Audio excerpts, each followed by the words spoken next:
kick things off. So you've got your binders, everybody picked them up, and includes all of the capital budget requests from the departments. There's also the memo from Jim. Since we put the memo together last week, the Department of Revenue actually certified free cash and retained earnings on Friday, so that's why you've got general numbers there. So for free cash, the actual certified amount was $13,329,516. Water retained earnings, $3,232,629, and sewer retained earnings, $1,994,271. So that's why you've got the general numbers there. There were about a little over $18 million worth of capital budget requests from each of the departments. You'll see that we're recommending I think $8.4 million or so.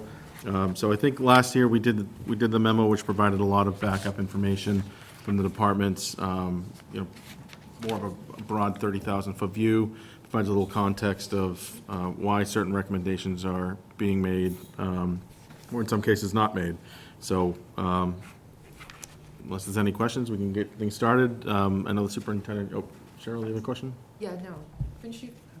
Oh, it's just that we've got the school department tonight. They're going to go first just because there is a permanent building committee meeting at 6:30. And I might mean the difference between a quorum or none. So, all right. Okay. We'll let them go in there. Okay. Thanks. And just to let you know, Mike Frisch, his mother's very ill, so he had to get out. He had to go out of state, so that's why he's not here. I just wanted to talk about the priorities, specifically the two priorities, number one and number two, that the town administrator is recommending. First, the Chromebook replacements for $200,000.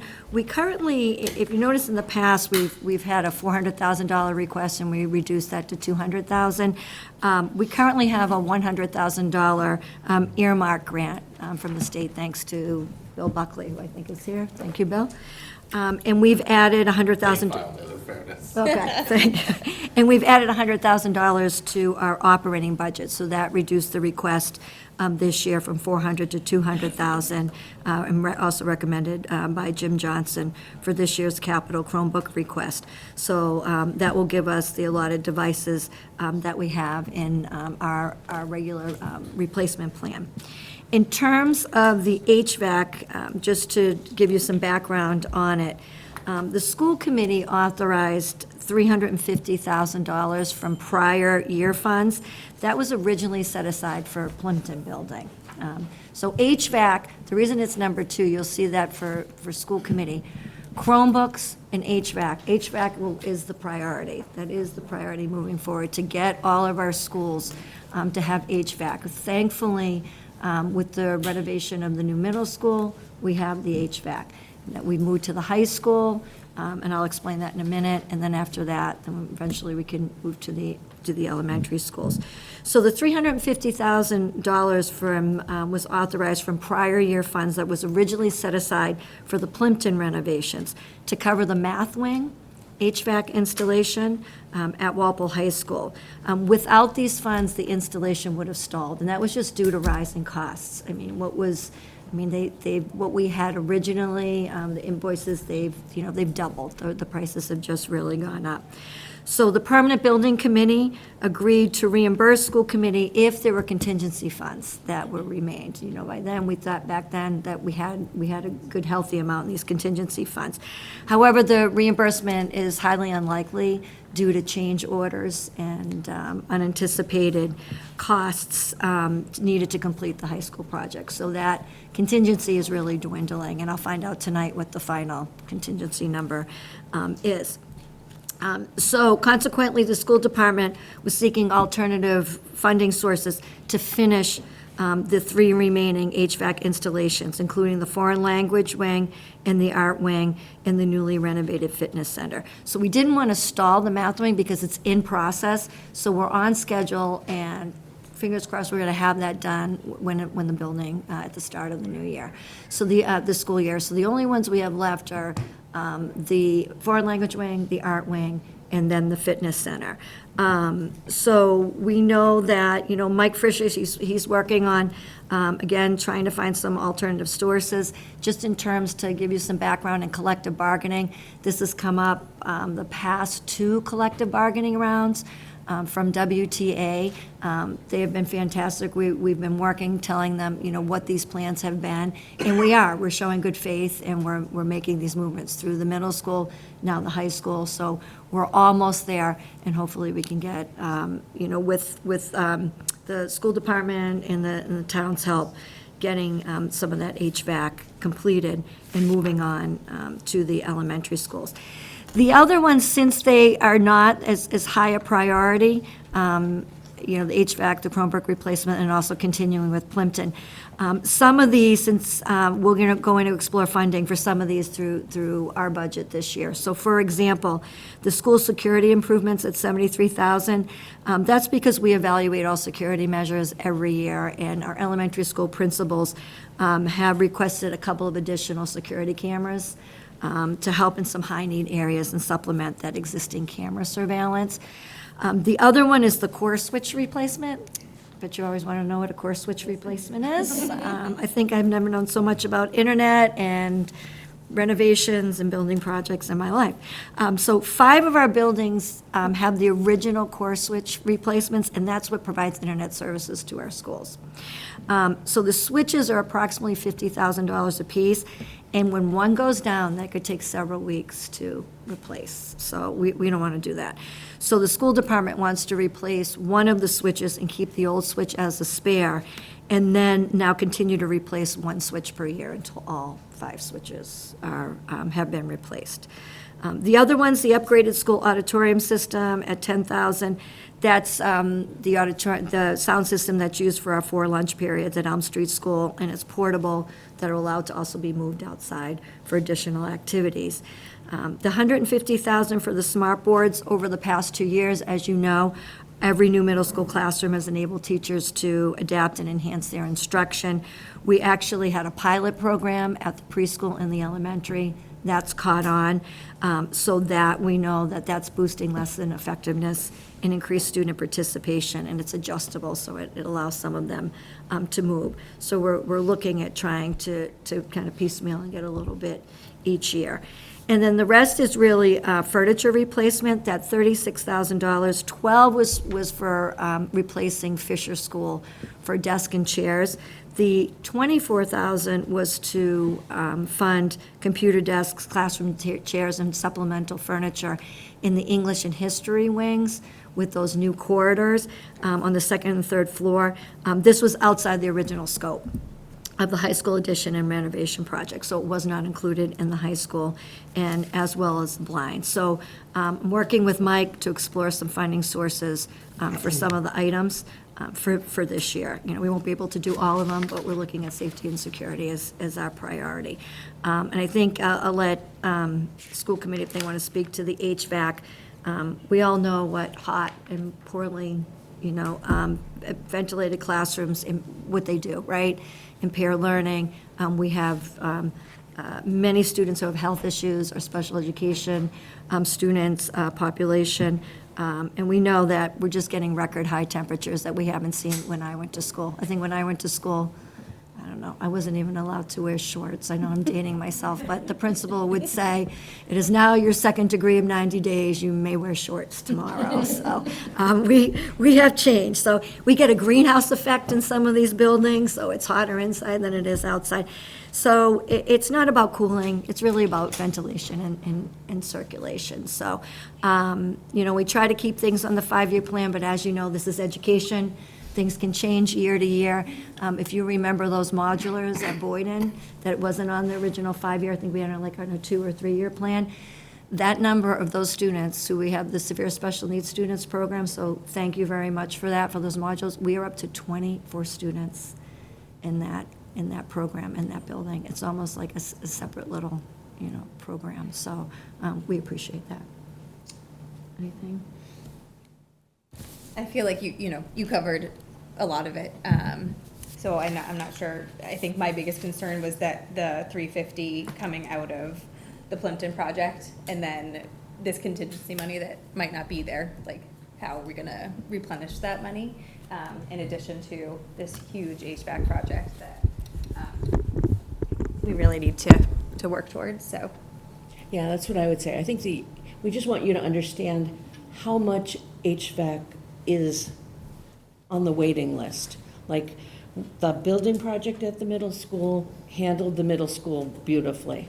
And we've been inching our way through the high school, but we're not done yet. And if we put in for 1.2 million of HVAC, and what we found is the estimates that we get are obsolete really fast. So we can't tell you exactly what 1.2 million would do, but we know that, like, what we were told a few years ago, one floor of the high school was going to be around $250,000, and now it's more like 600 or 550.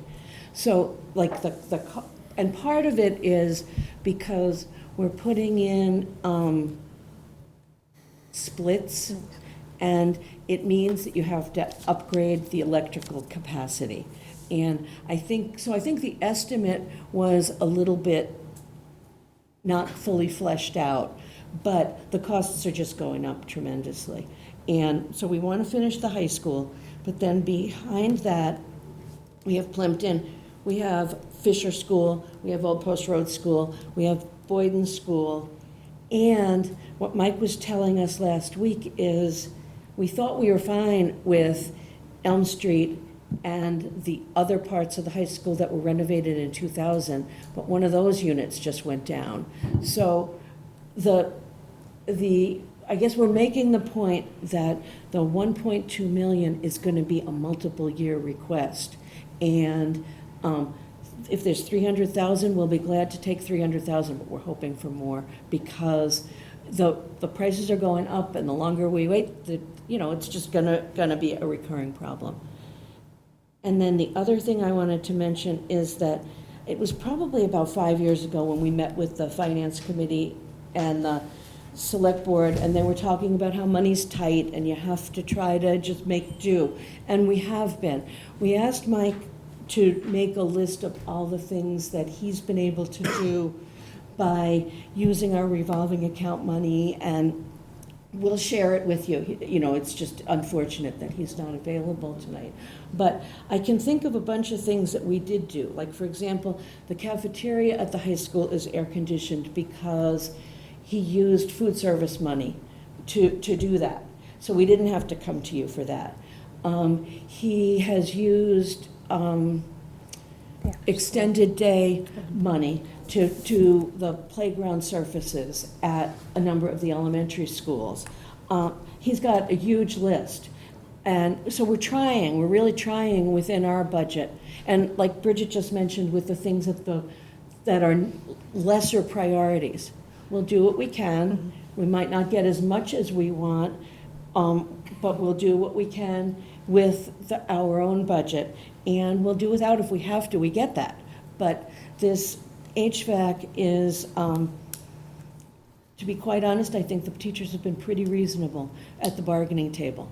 And I worked in a building this spring where I went home, it was the hot side of the building, and every building has a hot side. Mm-hmm. But I was sick by the end of the school year over the heat in the building. And, we have to make a plan, basically, I guess is what I wanted to add to it. Mm-hmm. Any questions? Comments? So if I could just add something too, so I forget who had mentioned it too. So this is something that obviously Cameron, and before, he's the building maintenance superintendent, and before him, Don Anderson, they've been working on the last few years. The costs have doubled. I think somebody had mentioned that more than doubled since we started this project. So initially, they had started up in the history wing at the high school. It's the third floor of that original building. And part of the problem too is that they really can only do these projects during the summer, right? There's only like a certain period of time when the school isn't occupied that you can get the HVAC folks in there and the electricians in there to do the work. So that first summer they really focused on on that history wing. Last summer, they really focused on that English wing. This summer, they're working on that math wing. And then with this recommendation here, the 300,000, that'll enable them to get into that foreign language wing below the math wing, and then ultimately, after that's the art wing. So in the course of the last few years, since we've started this project, when, the initial appropriations were made, and the cost have more than doubled to the tune, our office, Bridget, Mike, Cameron, Jody, I see Jody sitting, we've been cobbling money together from the school department. You mentioned the 300,000 that the school department had dedicated towards this project and brought to the building committee a couple months ago. Cameron's the same thing, just looking at possible funding sources to just keep this going. So of the 1.2 requested, Jim's recommending 300,000. And, hopefully that'll allow us to keep going in the foreign language wing next year. So in addition to that too, you had mentioned that the high school project's ongoing. We'll see, Bridget's on her way to the permanent building committee meeting tonight. And we've got about another month left to construction, so we'll get a sense of where contingency money falls over the course of the next month or so. I think just if I could make one more point, just, this is something that we're going to continue to chase. And the longer we chase it, the more expensive it will be. So I think that's obvious, but I felt the need to state the obvious.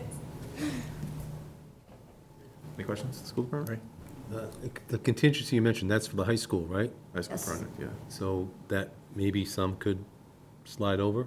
Yes, If there we is- originally voted, we did vote that if there was the contingency money that was left over, that the money that we used for Plimpton, that school committee had earmarked for Plimpton, would then, be replenished or possibly used for Razorback. That's when we had the contingency. It is dwindling because of change orders that we've had and what's, it's life on renovation. I don't ever want to renovate again. So tonight I'll find out exactly where we are and see what worst-case scenario is. I think we're down like And 103. then we would have to decide whether we would, it took us a good while to save up that 350,000 to begin doing renovations at Plimpton. So then the decision for the committee is going to be, do we keep it for the renovations, or do we put it directly into HVAC, or some sort of split? So that's their discussion. You mentioned splits, I think, so you're not going through the roof. I know when we did the high school auditorium several years ago now, there was a question of, waiting till the roof needed to be repaired to do it all at once. So you weren't putting AC and then ripping up the roof and kind of spending money twice on the roof. Right, So yeah, no, we're the not splits, doing we that. don't need that, right? Correct, yeah, in fact, this past summer, they trenched across from where that new field house is. If you haven't seen the new high school, this is the new field house. From the corner of that field house to what's the door leading into the foreign language wing, they trenched there, and then once the project's complete, they'll have to trench further into that new courtyard to connect to the switch gear. So they're bringing, trying to find the most efficient ways to bring the electricity, brought up electricity into these wings, so. And one other thought, the Chromebooks, they're an operating item in my mind somewhat, because you're doing it every year. Is there room to put that in the operating budget and give you another 200 to allocate? 100 was a big accomplishment. Yeah. Like, we're proud of ourselves for getting 100,000 in. It should be. Thank you. Okay, that's it for me. Working at it. So Bridget, the last 6 items that are recommended for no action, my quick math says it's about $325,000.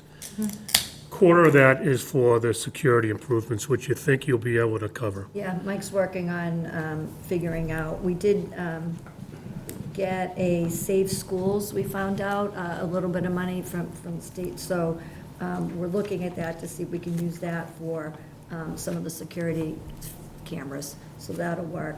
And then we're working with Tom Reeve to take a look at budgetary items for the core switch replacement. Those are the two big ones. What's the likelihood of finding within your budget the rest of the items covered underneath there? Not much right now, but Okay. we're just we'll keep looking. Okay. See what we've got. We may be able to use others, have the principals look at their their actual operating budgets to see. Some of them are really lean, but we may be able to take a look at the high school, you know, for that 24,000 and see what we can do, because it would be nice if we're gonna have those beautiful spaces to get a couple of, get some equipment in there. So the core switch thing, I have no idea what it is, but, so that's something that you would put, or Mike would put on the 5-year plan going forward every year? You'd put that as one of your line items? Yeah, he wants to, and Tom Reeve is our digital learning director, to replace one switch per year. Because right now, we get that one, we can keep the old one. It's just preventative, being proactive, because if one of them goes down, we can't. Sure. I'll say to Bill and you and the committee, congratulations on the earmark grant, that's huge. Bill, go out and get another one, okay? Keep plugging. That's great. Anybody else? Questions? And when we get the high school renovation, like, completely done, you'll all have to come in and we'll give you a tour through it, because it's really some amazing, a lot of work, but some amazing spaces for our students. Good.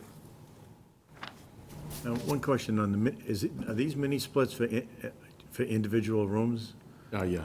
All right, so each room would have, each area would have their own mini split? That's like? right, yep. Okay. And do they duct off for that, or are they just wall units that blow into the room? That's a good question. We can ask Cam tomorrow. Okay. All right.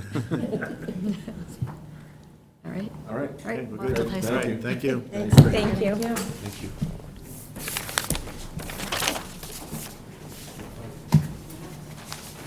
All right, next up, we have Melissa Rainier, the health director. Gerald, did you have a question? Yeah, no, I just, first of all, I want to thank you for doing the assembly. I love this thing. Oh, good.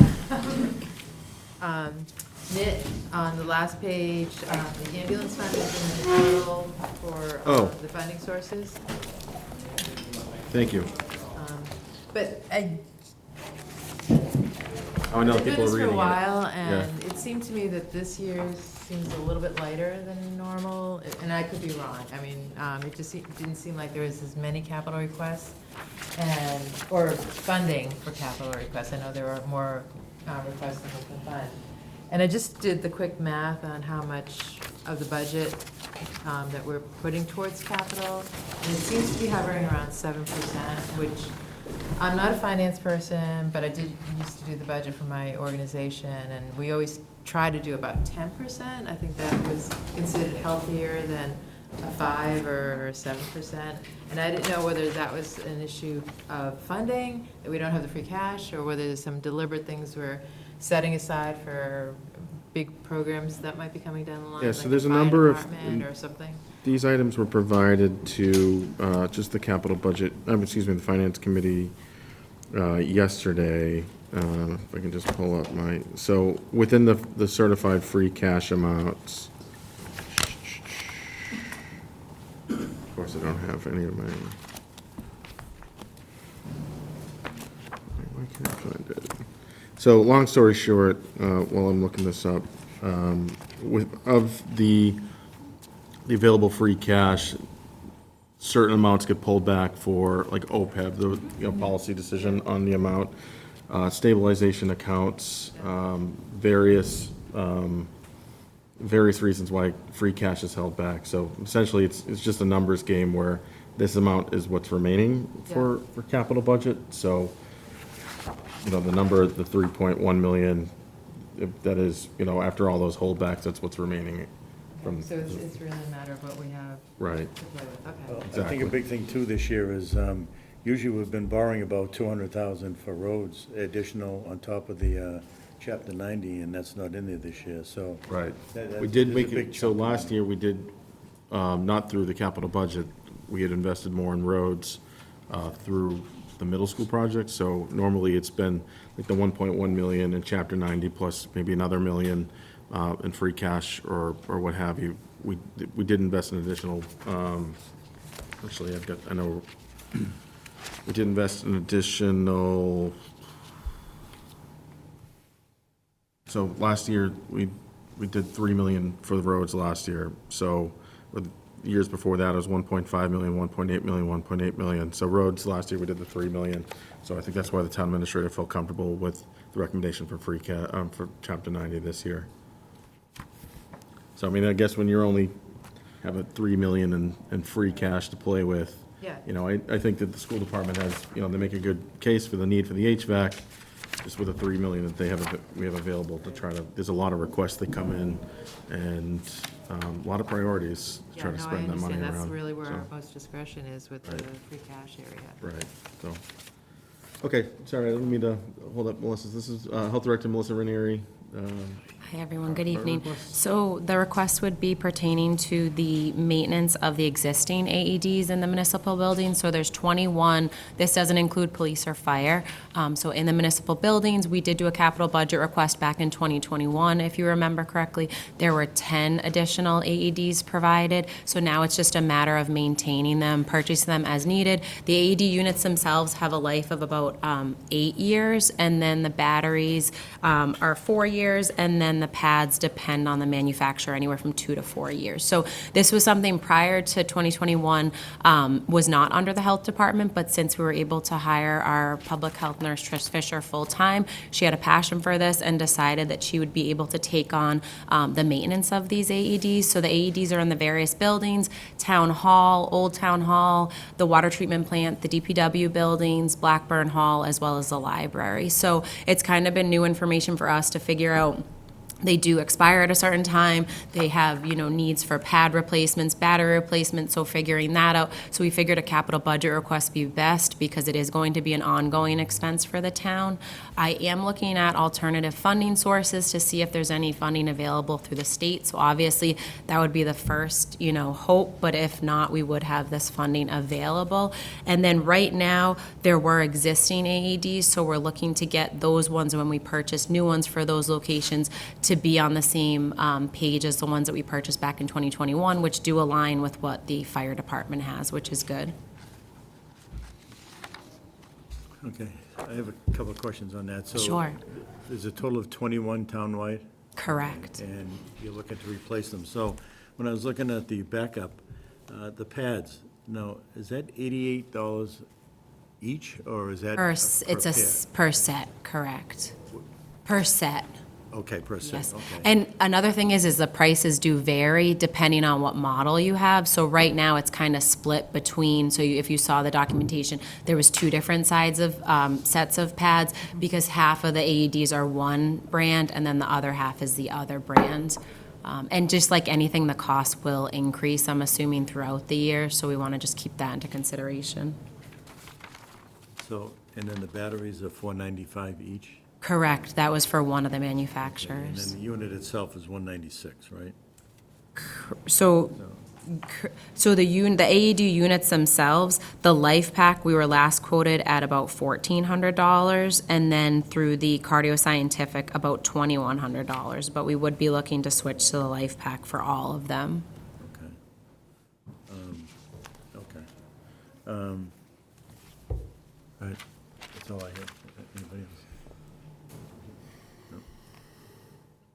And so these, I think they were a 10-year lifespan, and we're just about there or over that. now, so- Correct. All right.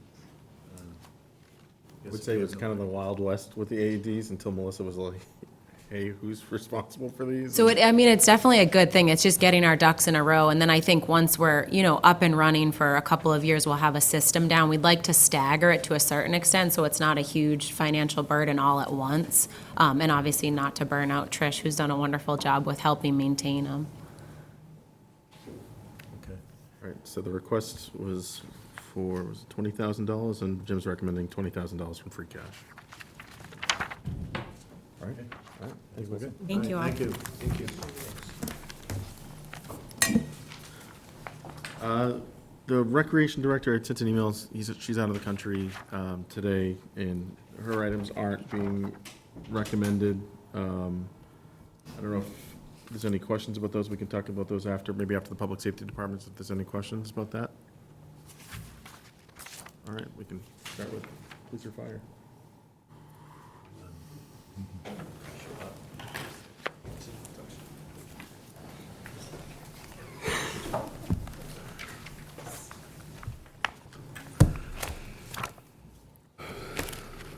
Ready to go? Good evening, everybody. So we have two requests this year for capital budget. The first one being a marked police cruiser.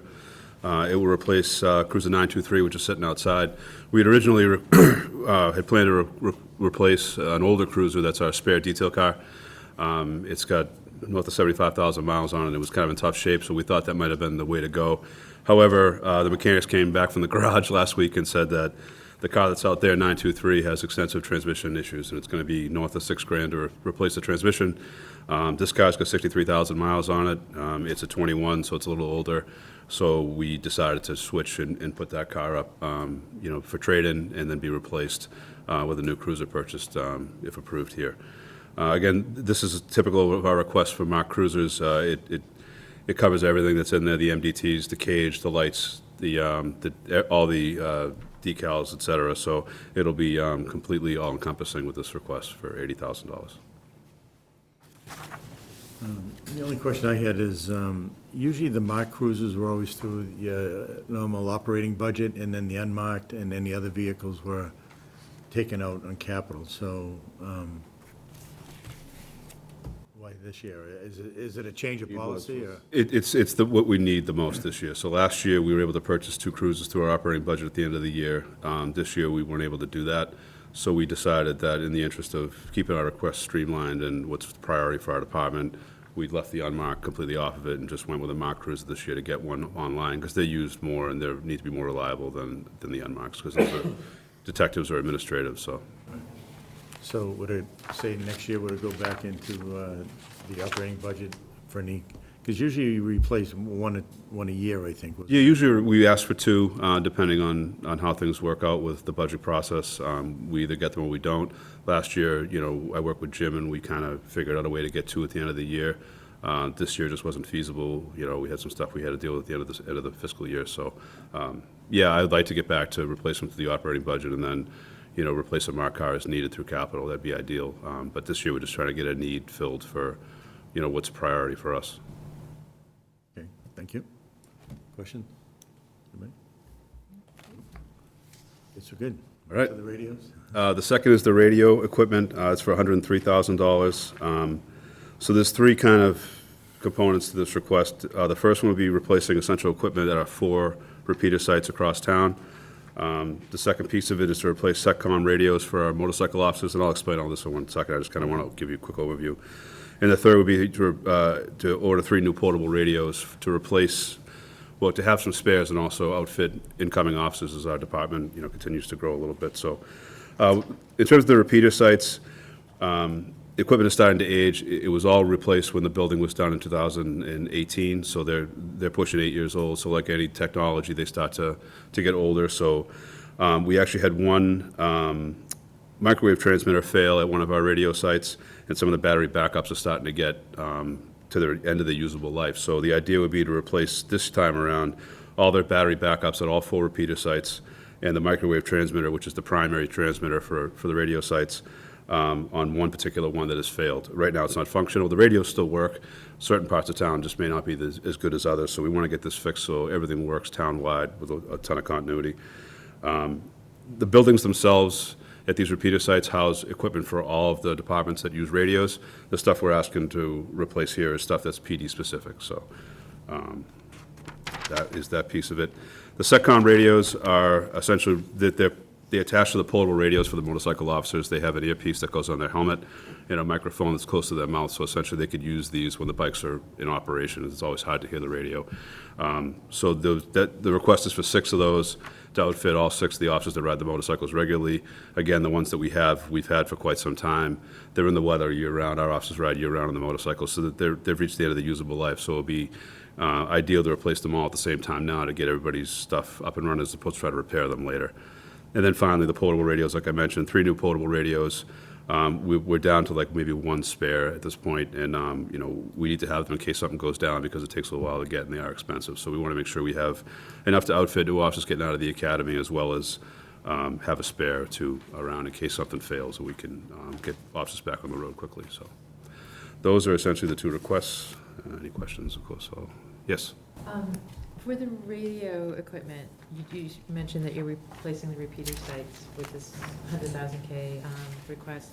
in the 5-year plan, you've got 50,000 for the next 5 years. Are you replacing one a year, or? So there's a lot of equipment up there. I actually had to clarify this morning with the lieutenant, who's really an expert on this stuff. So all of the equipment, this is to replace specific stuff that's going on in there right now, not everything that's in those sites. So ideally, we'd like to do this now and then have some funding available in case something else. What we do is we bring Allcom in, they're our contractor, and have them say, hey, what do we need? What is starting to get to the end of the usable life? So we can do this stuff ahead of time and not be without a radio site for a while. So there's a lot of intricate equipment. To be quite honest with you, half of it I don't even know what it does, but that's why we have earmarks in for the next several years to just have that funding available to replace things as needed, so we're not behind the 8 ball. Thank you. Any other questions? No. Okay. All right, that's all I have. You lost me at microwaves, by the way. Yeah. If you had any idea how much time I spent researching that today, you're embarrassed for me. Thanks. Thank you. Thanks. Thank you. All right, next up, the fire department.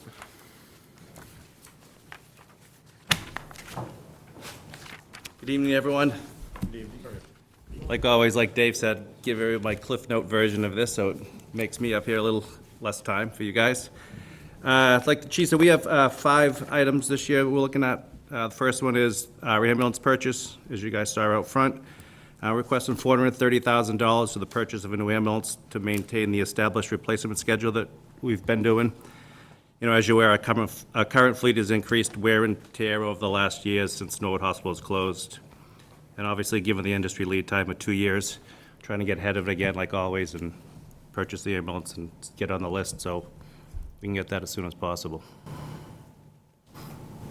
So Patrick, how does it actually work? Like, is this money just put aside? Do we have to do a down payment when we make the order, or? No down payment. I don't think there's a down payment, right? No down payment. We just issue the purchase order, and then there's a contract. So like the last one, there's a contract signed December 2024 of, it was a contract of 730 days or so, something like that, which put us, I think it was December of 2026. The chief reached out recently, and that's get kicked out until spring 2027. Is that right? Ish? Yes. For the ambulance that was approved, I guess fall 2024. So yeah, no deposit or anything, just the purchase order's a legally binding contract. So we'll, following town meeting, we'll issue a purchase order, start the process as far as that lead time goes for the replacement of the ambulance. So this just put in escrow and it's kept to the side? It's, a capital budget Never mind. account that, among, like the other requests are until that money's expended. Do they hold the price? Even though Yes. it's 3 years? Prices. Right, they hold the price, but there's the caveat, if the world goes crazy, then While I'm here, ambulance fund balance approximate? I was expecting this. You'd have it. I knew you'd have it. Current balance is $4,001,374 as of yesterday. And annually comes in about what, 1.5 approximate? The fees? Yeah, annual Yeah, that's about revenue. right, yeah, that's about right. Okay. And it's still about 1.3 going to operating, or? So FY '27, it was 1.7, FY '27 budget. Okay, So. thank you. Does that include, that doesn't include any of the money that's already earmarked for the Correct. new yeah. fire engine and the No, other that's, ambulance? so that's right? So an this is available just balance. usable. That's Yeah, right, and that's, available. we consider that an encumbrance, so that it's a commitment, so that 4 million doesn't include the commitments, that's just the available balance. And then for the, to outfit it with the equipment, that was coming up later, right? That'll come up later, just like the next one for the fire engine equipment. We pushed that off We due to kinda have to warranty make sure stuff. That money's aside too, or we have it. Yeah, and that enables them, rather than buying the equipment now, if there's a price escalation, they'd like to take advantage of the warranties by not taking the equipment now until they receive the ambulance and the engines. So, they won't buy it now, they'll buy it closer to when the pieces of equipment arrive, and that'll preserve the warranty for longer. So, yeah, you'll see those requests down the line. But anyway, sorry. Chief. No problem. The second one is, we were just talking about the fire engine equipment. As you guys are aware, in October 2024, we placed the order for the new fire engine. It's going to replace the 1999 Engine 5 that we have at headquarters. As we did the ambulance last year, we waited to purchase this equipment to fully outfit the engine. Like Patrick just said, so we wait a while for the warranty, because if we buy the equipment when the engine comes, before the engine comes in, once we buy it, the warranty starts, and a lot of the stuff has 1, 2, 3, 4-year warranties, and it's not worth it. So we all came together and we pushed it, so we'll do the equipment the following year as we're here. Just like you were saying, the ambulance, we'll do the same thing again, just so we can keep the warranties going. No, I understand the warranties. I get caught one time, everybody would always ask me for a sump pump when we get floods, right? Mm-hmm. So I bought one. And Bought a whole I had it- bunch. I had it in stock, right, for like a year and a half. Somebody needed it, I installed it. 2 months later, the thing conked out, I get stuck holding the bag. So Yeah. I totally agree with Yep, that. and you can see the stuff's very expensive too, as you know, it's not worth it.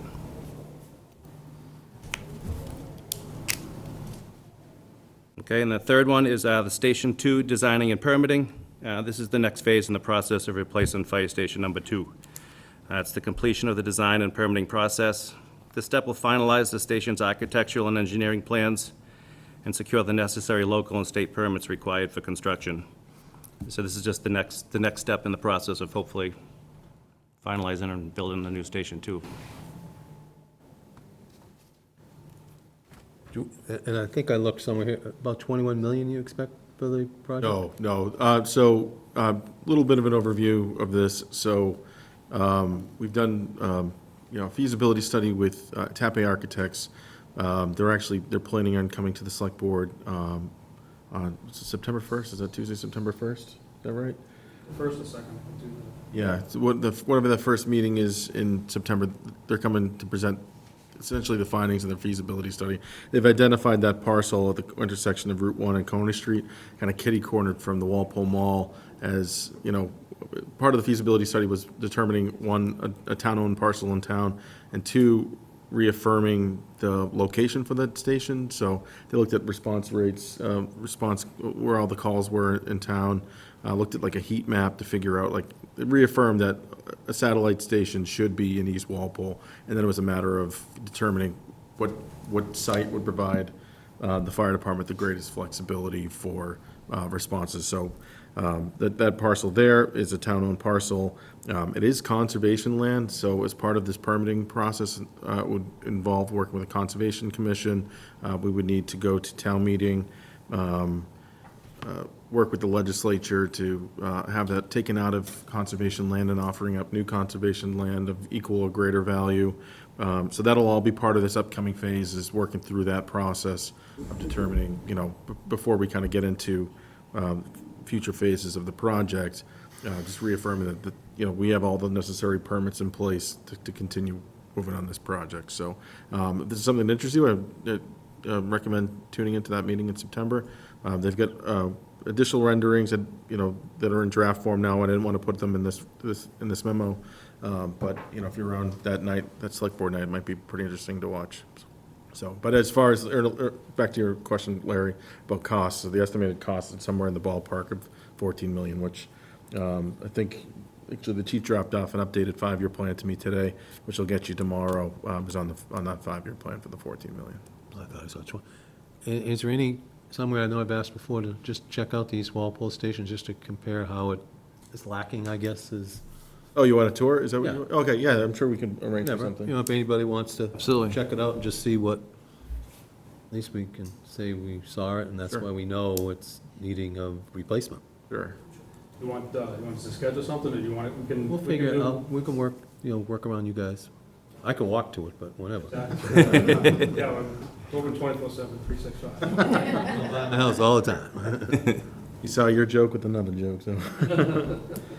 So, Patrick, when I was reading the review here, I'm a little worried that, could this be the cart before the horse? I mean, should we make sure we get it out of conservation and we're able to use the land before we spend too much money? I mean, So that's what the purpose of this money is for, is to kind of help us through that leg of the process. So ultimately, if it's determined that that site isn't a viable site, we'll continue to work with our architect to identify another location in town, but in which case we would still need the funding to kind of keep the project moving. But that's the site that the select board is honed in on, and the site that we're dedicating our attention to right now.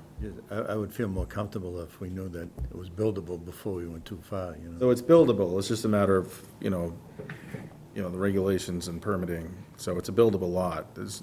That's been reaffirmed through the feasibility study. So it's just a matter of getting all the necessary approvals. But we wouldn't proceed with,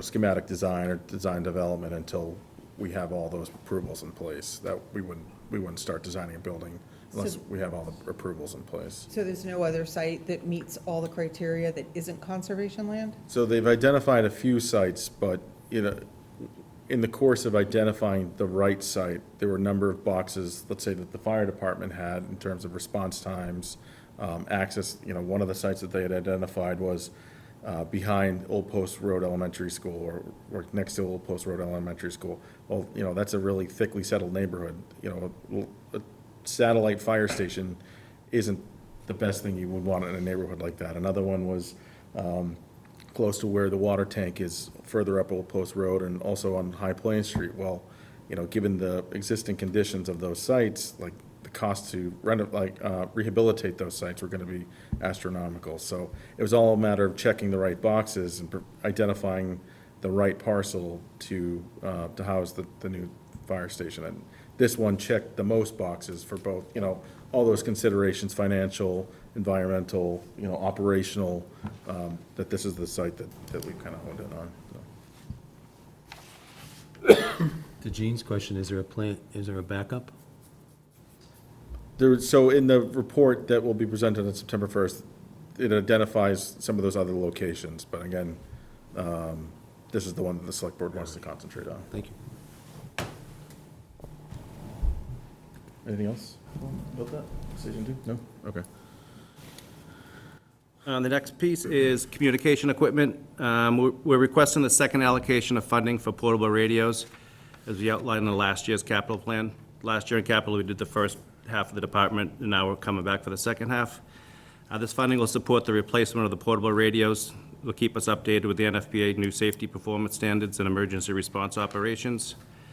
Upgrading these radios will improve communication throughout the department, enhance firefighter safety with all the new updates, and reduce maintenance costs associated with the aging equipment. The ones we have now, they don't have replacements for them at all anymore.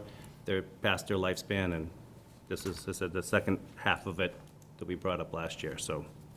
And also, a second part of this is requesting funding to upgrade the camera software, recorder software, and the door lock software at fire headquarters. The system's now is aging. They told us that the software is no longer available for it, so every time something breaks down, it's to try to find replacement parts. It's incredibly difficult to get. Replacing the recorder and upgrading system is necessary to maintain the reliability and surveillance, the building security we have over there. Sometimes if the doors are open, we just, there's a lot of expensive stuff in all those trucks and everything. It's very important we keep that security updated.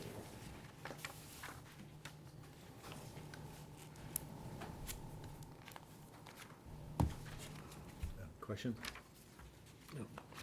And the last one is PPE tactical. Israel, we have, in our apparatus, we have tactical equipment, God forbid for school shootings, anything like that. The inside of this equipment, there's a metal plate, police probably know better than me, and there's a soft plate. The soft plate have a warranty of only 5 years. And some of our vests are up to 7 years now, and these need to be replaced. This will be another one, we'll come back a few times to replace what we have, just to keep up to the warranty. And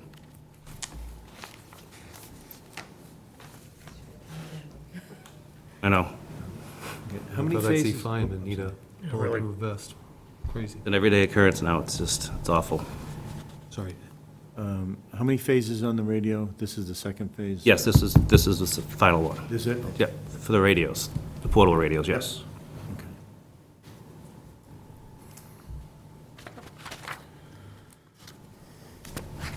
Okay.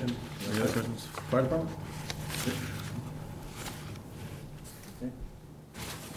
All right, yeah, we're good, unless anybody has any questions about the recreation department. I can just kind of give a broad overview on those items real quick, none of which are being recommended at this time. Pool improvements, so just an update on pools. We did a project at South Walpole Pool this past spring to the tune of just under $250,000.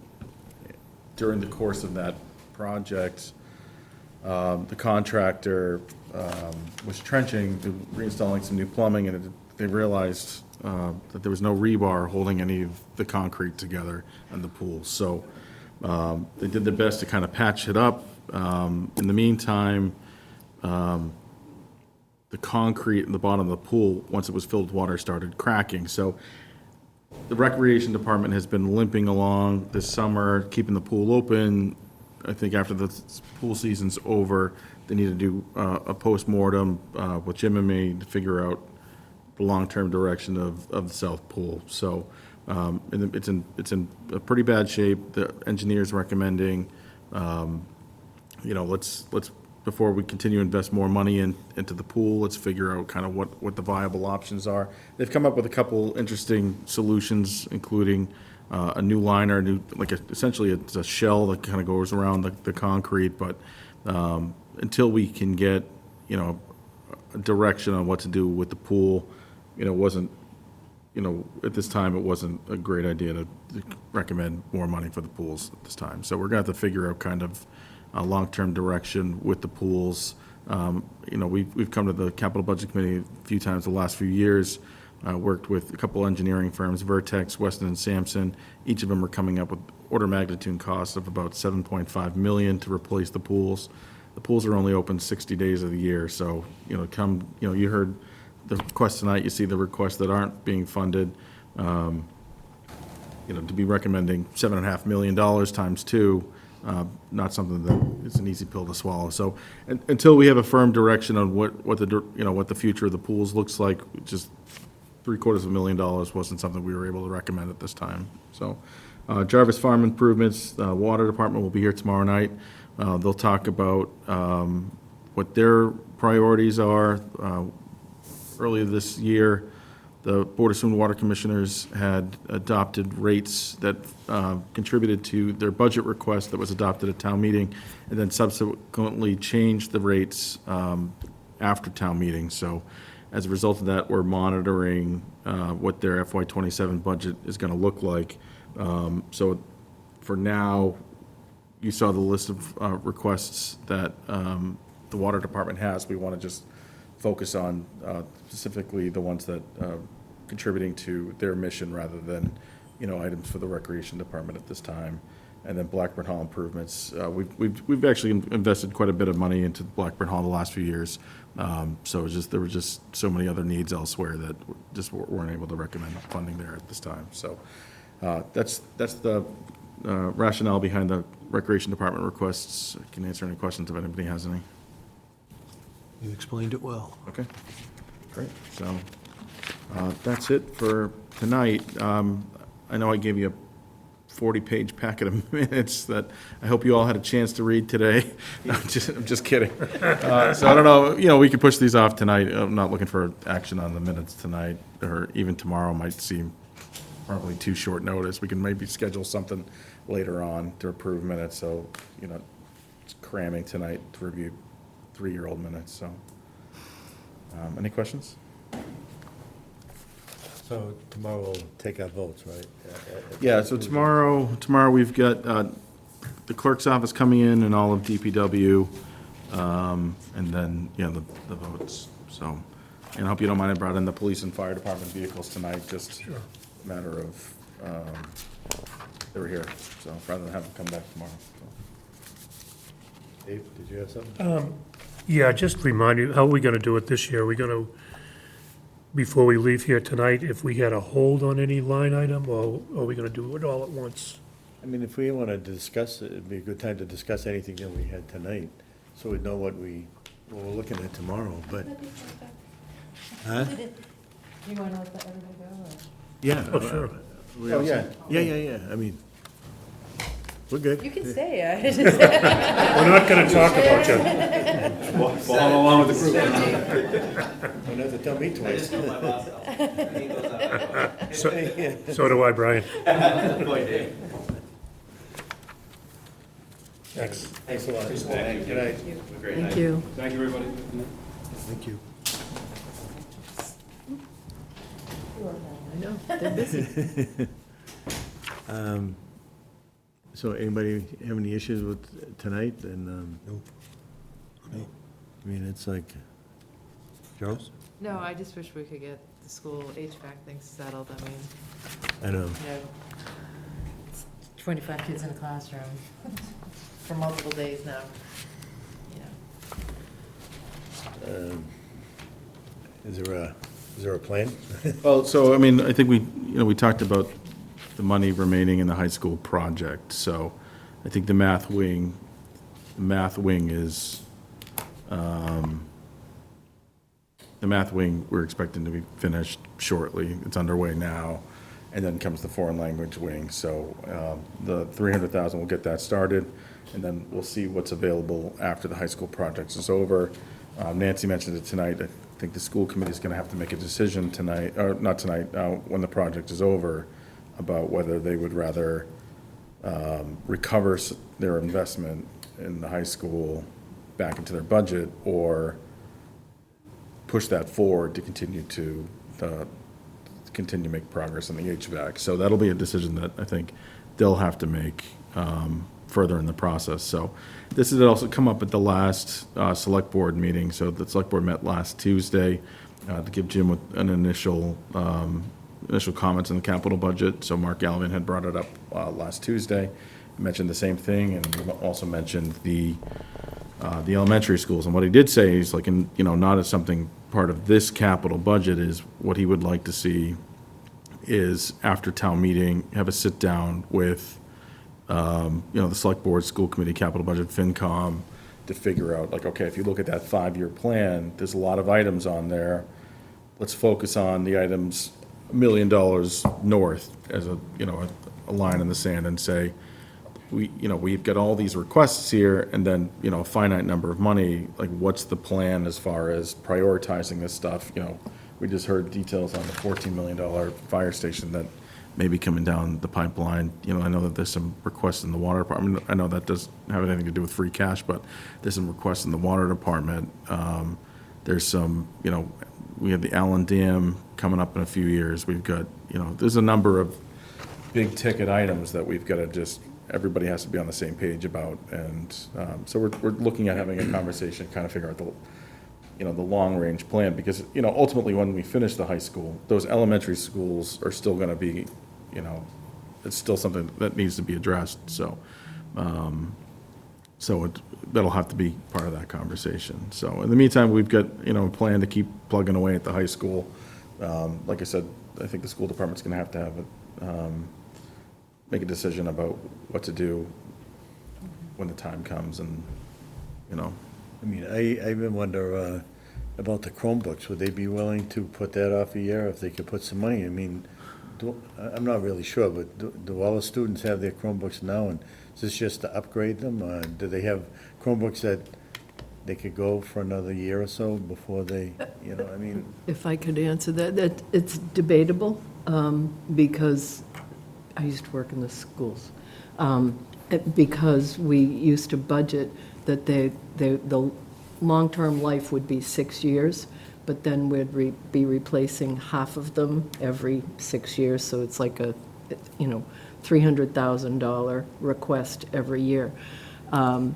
They do have a little bit of an insurance program that parents pay for, because as you can imagine, elementary and middle school students are particularly hard on the devices themselves, and then if they're not fully charged, things happen to them. So I'm not sure if they could go like an additional year to be 7 years. Some might, but I think it's something that they'd really need to look at. They have a great digital learning director, Tom Reeve, now, who really understands the life of some of these devices. But then there is also some planned obsolescence when you've got, so a Chromebook is a web-based device. It's, and it works strictly on the internet, but sometimes the software becomes obsolete. So much like the cameras that we just heard about. So- But I think it's a They good need to question switch. to consider. And I would say that Jim's recommendations weren't made in a vacuum either. So, when he was making his recommendations, he had spoken with, Superintendent Goff, Assistant Superintendent Frisha, about, where are the priorities and, his recommendation wasn't made in a vacuum either, so. I mean, because, am I right in assuming that the new Chromebooks go to like the seniors of the high school and then they step down? So the high school ones go to junior high and then the junior high go to Well, elementary? generally, so for example, students go into the middle school in sixth grade, they get their Chromebooks, and they have them for the full 3 years. Okay. And then the students going into ninth grade, typically, the expectation is they'll keep them for all 4 years. So there's not necessarily a transfer down. Okay. They may become, and actually Tom could better answer this, but they may keep them in reserve for those that are absolutely not functional. But they're not necessarily passed down. They're usually assigned to each classroom, and they have a good extended year life. I was reading a little bit that some schools want to get away from some of this technology altogether. I mean, I think it's awful. I mean, you see people walking their dog and they got their phone or they're walking the baby carriage and they're looking at their phone. They're not, stop and smell the roses. I mean, let your mind think. Yeah, I mean, I don't understand it. They can't let go of it. I almost had a lady walk right out in front of me today, looking at her phone, so. No, I agree, and I do think there is a move to really study how beneficial all of this screen time is. I know I've read some studies myself. A lot of it happened prior to COVID, and of course, then when we had COVID and everything was remote, You had no alternative. everyone had to have a device. So, I hate it all. It's so frustrating. So I had an older plumber come in to do a permit, and we do permitting online, mostly. And, I mean, we still have to take paper copies, but he said, I don't understand this. He goes, I consider this age discrimination. He goes, I never had this. He says, I don't own a computer. I'm never going to own a computer. And for me to have to do this, it's not right. And I believe him, Yeah, I don't understand. I have a friend who's helping her mother with Medicare and Medicaid. That's all online. I mean, how can you possibly expect, someone in their 80s to I be know. fluent enough to go online and apply for Medicare, which is a complicated process anyway? It's not really fair to that population. I say, when I growing up, I had a party line with the neighbors, our phone. We shared the phone line with our neighbors, so, I don't know. I'll make a motion to adjourn. Second. Sounds good. All in favor? Aye. Thank you all. Thank you.